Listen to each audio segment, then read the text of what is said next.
नमस्कार दोस्तों, आप सभी का हमारे YouTube चैनल मन का वॉइस में स्वागत है। मैं रोज एक शिक्षाप्रद कहानी लेकर आता हूं और कहानी के बाद वास्तु टिप्स की महत्वपूर्ण जानकारी देता हूं, जिसे अपनाकर आप अपनी जिंदगी बदल सकते हैं। कहानी के अंत में वास्तु शास्त्र की जानकारी अवश्य देखें। एक नगर में एक बहुत विद्वान परम संतोषी ब्राह्मण रहते थे।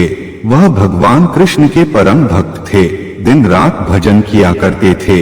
उनका एक विचित्र नियम था कि रोज सुबह सिर्फ एक घर में भिक्षा मांगने जाते, जो मिल जाता उसे ही खाकर पंडित और पंडितानी संतोष कर लेते। किसी दिन किसी ऐसे उदंड व्यक्ति के दरवाजे पर भिक्षा मांगने जाते, जो देता तो कुछ नहीं उल्टे डांटकर भगा देता।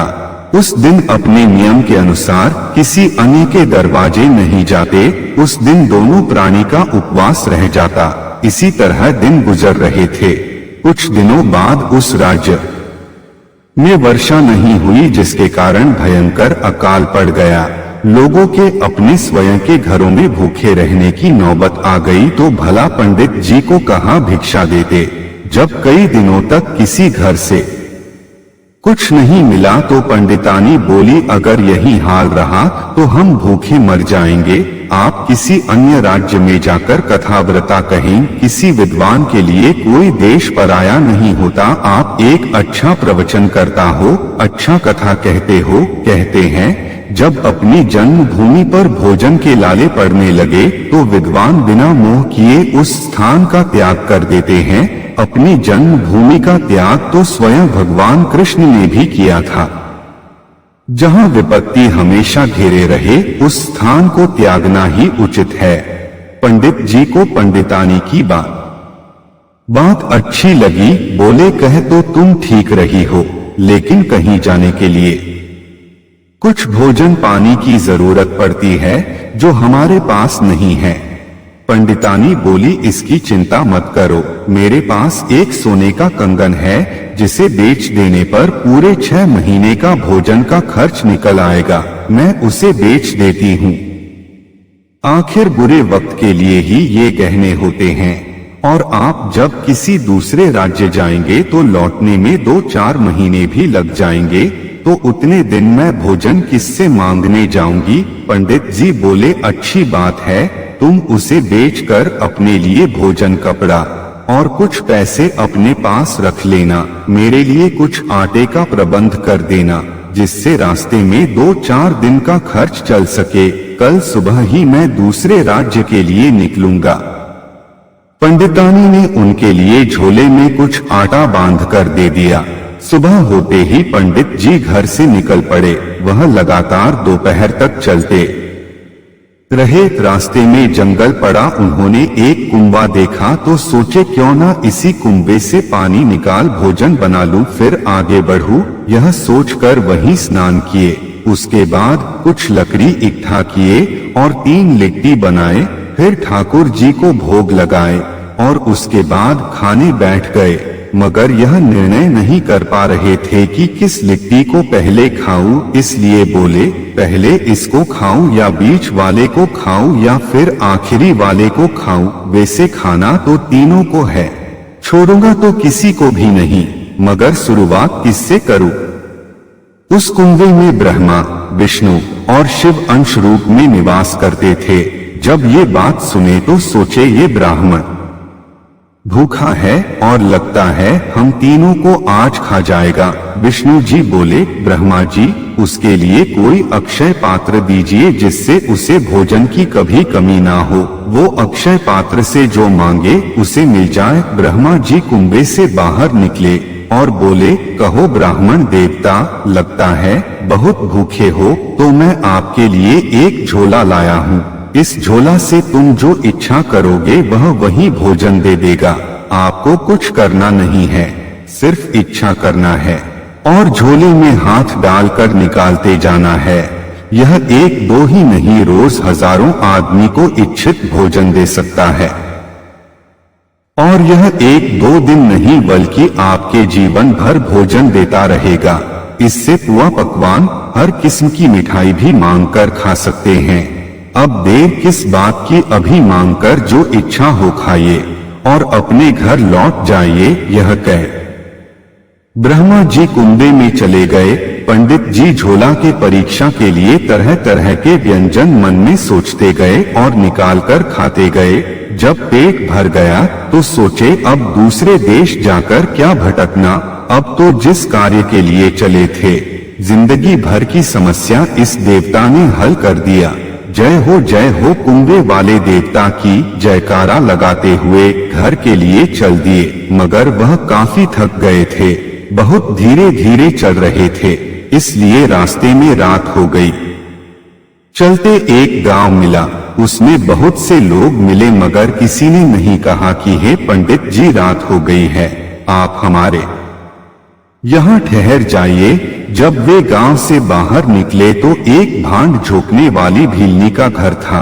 वह उनसे मिली और बोली ब्राह्मण देवता आप मेरे यहाँ अतिथि बनाना स्वीकार करिए, बहुत रात हो गई है, कहा जाएगा मगर अफसोस मेरे घर में खाने को कुछ नहीं है, पूरे परिवार के लोग भूखे प्यासे हैं, इस अवस्था में आपको भी भूखे रहना पड़ेगा। पंडित जी बोले यजमान आप बस मेरे ठहरने का प्रबंध करें, आपके परिवार का भोजन का प्रबंध मैं स्वयं करूंगा। भीलनी सोच में पड़ गई कि पंडित के पास एक खाली झोला के सिवा कुछ भी नहीं है और बोल रहा है कि पूरे परिवार को भोजन का प्रबंध कर दूंगा। वह बिना देर किए बोली महाराज भूख प्यास से प्राण निकले जा रहे हैं, आप जल्दी कोई प्रबंध कीजिए।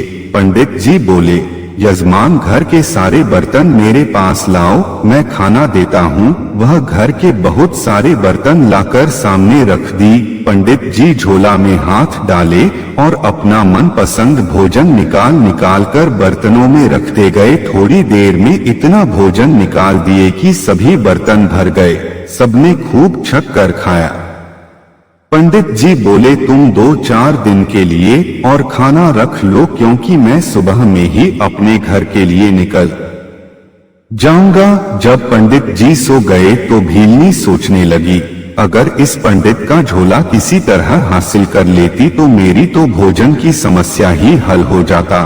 क्यों न उसी तरह का झोला तैयार कर पंडित के सिरहाने रख दिया जाए और उसका असली झोला चुरा लिया जाए। वह बहुत चतुराई से उसी तरह का झोला तैयार कर पंडित के सिरहाने रखाई और असली झोला उठा लाई। पंडित जी दिन भर चलते चलते इतना थक गए थे कि उन्हें बहुत गहरी नींद आ गई। वह नहीं जान पाए कि उनके साथ क्या हुआ है। वह सुबह में ही झोला उठाए और अपने घर आ गए। वह पंडितानी से बताए कि मैं एक अक्षय पात्र लाया हूँ, जिससे जो मंगोगी वही मिलेगा। हर तरह का भोजन, तरह तरह का व्यंजन, मिठाई, 56 भोग, कुछ भी। वे हाथ डाल मिठाई निकालने की कोशिश करने लगे मगर उसमें से कुछ भी ना निकला। पंडित जी अचरज में पड़ गए, बोले भाग्यवान हमारे साथ बहुत बड़ा छल हुआ है और वह छल एक भीलनी ने की है। मैं गया बस उस पात्र से भोजन निकाल उसके परिवार को खिला दिया और उसने तो मेरा थैला ही गायब कर दिया। तुम चिंता मत करो, बस इसी वक्त आटा बांधकर मेरे को दो। पंडित जी पुनः उसी कुंबे के पास पहुंच गए और स्नान कर 3 लिट्टी बनाए, फिर ठाकुर जी को भोग लगाए। उसके बाद खाने बैठे तो वही बात दोहराए कि किस लिट्टी को पहले खाऊं, इसलिए बोले पहले इसको खाऊं या बीच वाले को खाऊं या फिर आखिरी वाले को खाऊं। वैसे खाना तो तीनों को है, छोड़ूंगा तो किसी को भी नहीं, मगर शुरुआत किससे करूं। इस बार ब्रह्मा जी बोले विष्णु जी आप इस ब्राह्मण को कोई वस्तु दीजिए वरना यह हम तीनों को खा जाएगा। विष्णु जी कुंबा से बाहर आए और ब्राह्मण से बोले ब्राह्मण देवता क्या खाऊं खाऊं लगा रखा है, आपको मैं एक बकरी दे रहा हूं जी, खाएगी घास फूस मगर बदले में लेड़ी नहीं मोती देगी, जिसे बेचकर तुम कुछ ही दिन में महाराज हो जाओगे। पंडित जी देवता का जय जयकार करते हुए वापस चल पड़े। अपनी योजना के अनुसार उसी भीलनी के घर जाकर रुके। भीलनी पहले तो डरी, मगर जब पंडित जी ने कोई बात नहीं छेड़ी तो थोड़ा आश्वस्त हुई। सोचने लगी, आज यह पंडित बकरी लेकर आया है, उसके विषय में कुछ बता नहीं रहा है, मगर जरूर उसमें भी कोई खूबी होगी। वह बकरी पर नजर रखने लगी। आधी रात को देखा कि बकरी लेड़ी के बदले मोती दे रही है और पंडित उठाकर अपनी धोती में बांध रहा है। भीलनी ने तुरंत उसी तरह की बकरी पंडित के सिरहाने बांध दी। सुबह होने पर पंडित जी बकरी लेकर अपने गांव चल पड़े। अभी कुछ ही दूर आए थे कि बकरी मोती के बदले लेड़ी देने लगी। पंडित जी समझ गए पुनः ठगा गया हूँ। पुनः वही बकरी को छोड़कर फिर कुंबे के पास जाने के लिए निकल पड़े। फिर उन्होंने स्नान किया, लिट्टी बनाई, भोग लगाए और खाने बैठ गए तो वही बात दोहराए कि किस लिट्टी को पहले खाऊं। इसलिए बोले, पहले इसको खाऊं या बीच वाले को खाऊं या फिर आखिरी वाले को खाऊं। वैसे खाना तो तीनों को है, छोड़ूंगा तो किसी को भी नहीं, मगर शुरुआत किससे करूं। इस बार विष्णु जी बोले, हे भोलेनाथ, आप ही इस लालची ब्राह्मण से निजात दिलाइए। भोले बाबा एक झोली लेकर कुंबा से बाहर आए और ब्राह्मण से बोले, महाराज जी, लगता है आप किसी अपने विरोधी से परेशान हैं। मैं उसके इलाज के लिए आपको एक मुकद्दर दे रहा हूँ। वह इस झोली में बंद है। इसका उपयोग बहुत सावधानी से करना है, वरना यह बहुत खतरनाक है। जब इसका उपयोग करना तो इसका मुंह दुश्मन के तरफ कर देना। अगर पुनः वापस इसे झोली में करना हो तो दुहाई गौरा पार्वती की। यह एक गुप्त मंत्र है, इसे मन में ही बोलना, कोई दूसरा नहीं सुन पाए। यह अपने आप झोली में चला आएगा। इतना बोल भोले बाबा कुंबे में चले गए। पंडित जी ने सोचा, अब भीलनी का इलाज अच्छी तरह से हो जाएगा, मगर पहले देख लूं कि मुकद्दर है कैसा। अब यह मेरा मुकद्दर है, मेरे को तो कोई नुकसान नहीं पहुंचाएगा। यह सोच अपने तरफ करके मुकद्दर का मुंह खोल दिए। मुकद्दर पंडित जी को ही पीटने लगा। वह उससे बचने के लिए इधर उधर भागने लगे और जोर जोर से चिल्लाने लगे। आवाज सुन भोले बाबा दौड़े दौड़े आए और मुकद्दर को झोली में बंद किया और बोले, अरे पंडित जी, क्यों मूर्खता करते हो। मैंने कहा था कि कभी भी अपने तरफ मुंह करके इसको मत खोलना। उसका मुंह विरोधी के तरफ करके खोलना है और वापस बुलाने के लिए मेरे बताए मंत्र को बोलना है। मेरी बात ठीक से याद कर लो, वरना मैं फिर दोबारा बचाने के लिए नहीं आऊंगा। पंडित जी मुकद्दर लेकर पुनः उसी भीलनी के घर पहुंच गए। रात बहुत हो चुकी थी। पंडित जी बड़े आनंद से बिल्कुल निफिक्र होकर सो गए। भीलनी पंडित जी को 2 बार चुना लगा चुकी थी। सोची, आज पंडित जरूर कोई विशेष चीज लेकर आया है, कोई बड़ी धन दौलत है। खोल कर देखती हूँ उसमें क्या है। फिर उसी तरह के झोली में ईंट पत्थर रखकर पंडित के सिरहाने रख दूंगी। पंडित महामूर्ख है, इसको कुछ समझ नहीं आता। वह मुकद्दर का झोला उठाकर घर के अंदर ले गई और चुपके से खोला। मुकद्दर दहाड़ता हुआ निकला और भीलनी को पीटने लगा। उसको बचाने के लिए उसके घर वाले गए, मगर मुकद्दर सभी को पीटने लगा। सब चीख चीख कर रोने लगे और पंडित जी से बचने की दुहाई देने लगे। पंडित जी बोले, पहले मेरा झोला, मेरी बकरी लाओ, उसके बाद सोचेंगे क्या करना है। वैसे मुझे बहुत नींद आ रही है, परेशान मत करो, सोने दो, कल सुबह सोचेंगे क्या करना है। घर वाले बोले, महाराज तब तक तो यह हमें मार डालेगा। आप अपना झोला और बकरी ले लीजिए, अब हमसे ऐसी गलती नहीं होगी, मेरी जान बचाइए। पंडित जी का झोला मिल गया, बकरी भी मिल गई तो मंत्र पढ़ मुकद्दर को झोली में वापस बुला लिया।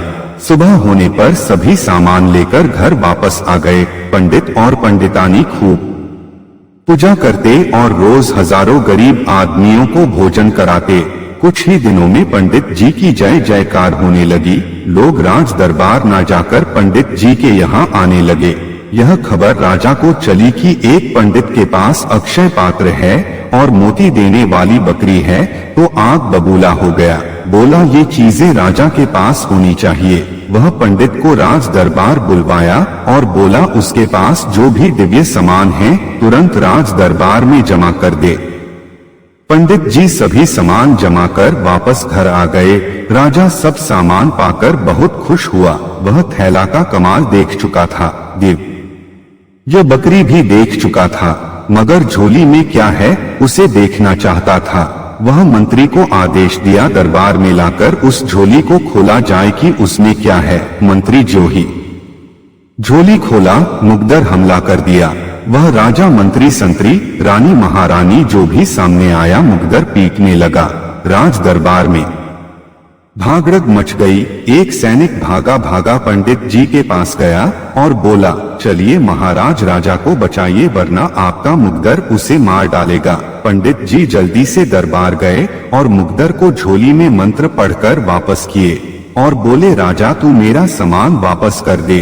वैसे तू मेरे से पराजित हो चुका है, मैं तुम्हें तुम्हारा राज्य वापस करता हूँ, मगर जिस दिन लगेगा कि तू मनमानी कर रहा है, जनता का शोषण कर रहा है, उस दिन तुम्हें अपने राज्य से हाथ धोना पड़ेगा। पंडित की मुकद्दर की चर्चा कई राजाओं के पास होने लगी। दूर दूर के राजा पंडित से मित्रता का आग्रह करने लगे, उसकी अधीनता स्वीकार करने लगे, मगर एक पड़ोस के घमंडी राजा ने राज्य पर आक्रमण कर दिया। स्थानीय राजा ने पंडित जी को खबर भेजवाया कि महाराज जी जल्दी अपना मुकद्दर लेकर आइए, नहीं तो पड़ोसी राजा बहुत खून खराबा कर देगा। पंडित जी अपना मुकद्दर वाला झोला विरोधी राजा के सेना की तरफ करके खोल दिया। फिर क्या था, मुकद्दर ने इतना उधम मचाया कि पूरी सेना भाग खड़ी हुई। मुकद्दर उस राजा के पीछे पड़ गया। वह जहां भी भाग कर गया, मुकद्दर उसके पीछे लगा रहा।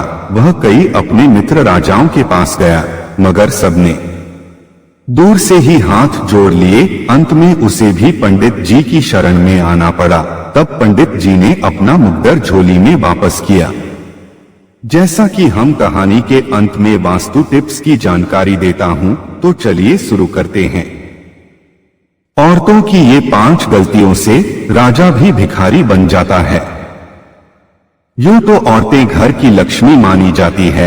माना जाता है कि नई नवेली स्त्री के चरण पति के घर पड़ते ही उसकी किस्मत खुल जाती है, उसके हर बिगड़े काम बनने लगते हैं, वह बिगड़े और बर्बाद घर को आबाद कर देती है। मगर कुछ औरतें ऐसी भी होती है जिसके कदम पति के घर पड़ते ही बर्बादी शुरू हो जाती है।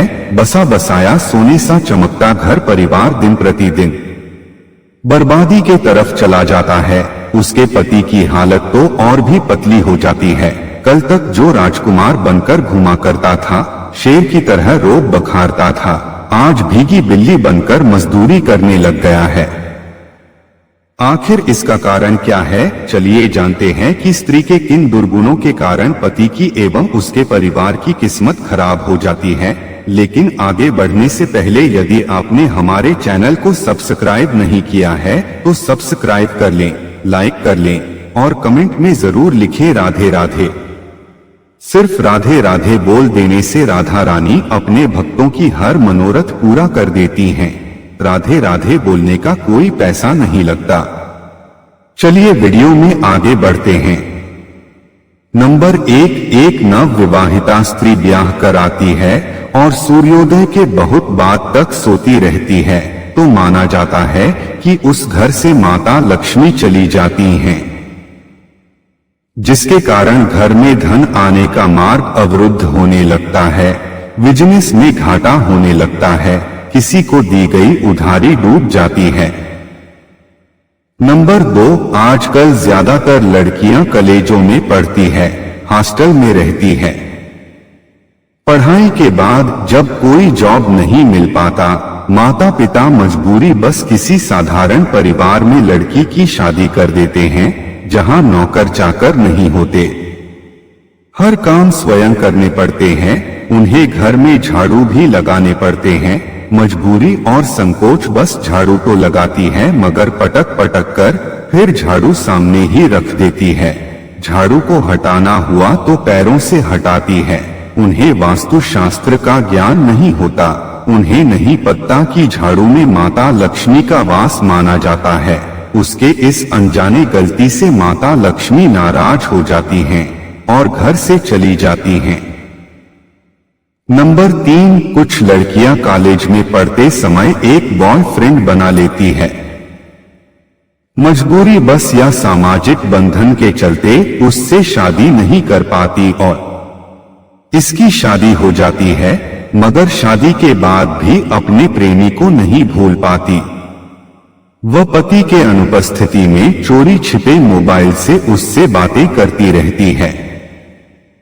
उसकी इस हरकत से माता लक्ष्मी नाराज हो जाती है, जिसके कारण उसकी गलतियों का खामियाजा पति को भी भुगतना पड़ता है। नंबर 4, कुछ स्त्रियां घर के दहलीज पर बैठकर गप्पे हाँकती है और वही अपने पड़ोसियों या सहेलियों के साथ खाना भी खाती है, जो वस्तु दोष में आता है। वस्तु शास्त्र के अनुसार उस घर में जिंदगी भर दरिद्रता बनी रहती है।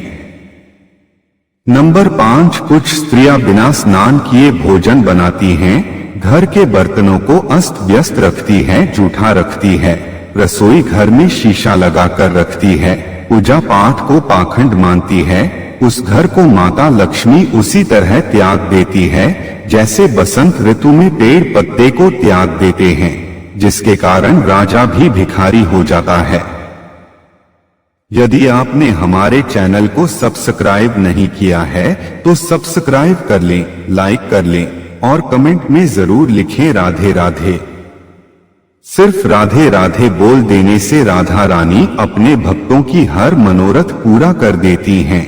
राधे राधे बोलने का कोई पैसा नहीं लगता, कोई खर्चा नहीं लगता। तो चलिए फिर मिलते हैं एक नई वीडियो के साथ। तब तक के लिए आपको और आपके पूरे परिवार को राधे राधे। मेरे साथ आप भी बोलें राधे राधे।